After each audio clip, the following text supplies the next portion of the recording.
Hello সবাইকে। ঢাবি C ইউনিটে তোমরা অনেকেই সায়েন্স ব্যাকগ্রাউন্ড থেকে ভর্তি পরীক্ষায় অংশগ্রহণ করতে যাচ্ছ। তোমাদের মাঝে সবারই একটি কমন প্রশ্ন আছে, সেটা হচ্ছে রিটেন পার্টে কি কি ধরনের প্রশ্ন আসবে এবং কি টাইপের টপিকগুলো পড়লে রিটেন পরীক্ষাটি খুব ভালোভাবে দেয়া যাবে। সেই অনেকের রিকোয়েস্টে আজকে আমি এই ভিডিওটি তৈরি করছি। এখানে আমাদের এক্সাম ব্যাচ থেকে একটি মক টেস্টের রিটেন প্রশ্ন স্যাম্পল হিসেবে তুলে ধরা হয়েছে। এই প্রশ্ন দেখলে তোমরা খুব সহজেই বুঝে যাবে ভর্তি পরীক্ষায় কি ধরনের প্রশ্ন আসবে।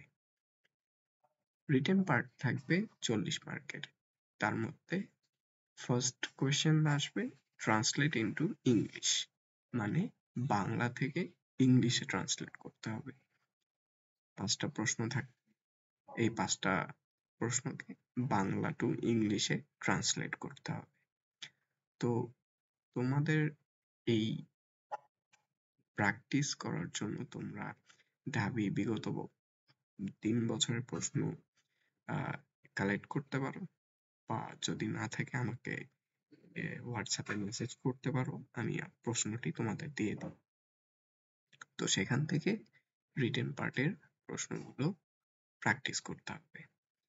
যত বেশি প্র্যাকটিস করতে পারবা রিটেন পার্টে তত ভালো করা যাবে। তো ফার্স্টে আসবে হচ্ছে, বললাম যে বাংলা টু ইংলিশ ট্রান্সলেশন। তারপরে আসে ইংলিশ টু বাংলা ট্রান্সলেশন। এরকম এখানেও 5 মার্কের 5টা প্রশ্ন থাকবে, বাংলাতে ট্রান্সলেট করতে হবে। তারপরে আসবে বানান ও বাক্য ত্রুটি সংশোধন। এখানেও 5টা প্রশ্ন, 5 মার্ক থাকবে। আমরা মূলত এইচএসসি-তে যে বাক্য ত্রুটি সংশোধন শিখেছিলাম, এখানে অনেক সময় বানান দিতে পারে। বানান ও বাক্য ত্রুটি এই দুটো টপিক আমরা এইচএসসি-তে ব্যাকরণ অংশে করে এসেছি, সেকেন্ড পেপারে করে এসেছি। তো এরপরে আমরা 4 নাম্বার কোশ্চেনটি হচ্ছে সেন্টেন্স কারেকশন। এখানে 5টা প্রশ্ন থাকবে, 5টা সেন্টেন্সের ভুলগুলো কারেক্ট করতে হবে।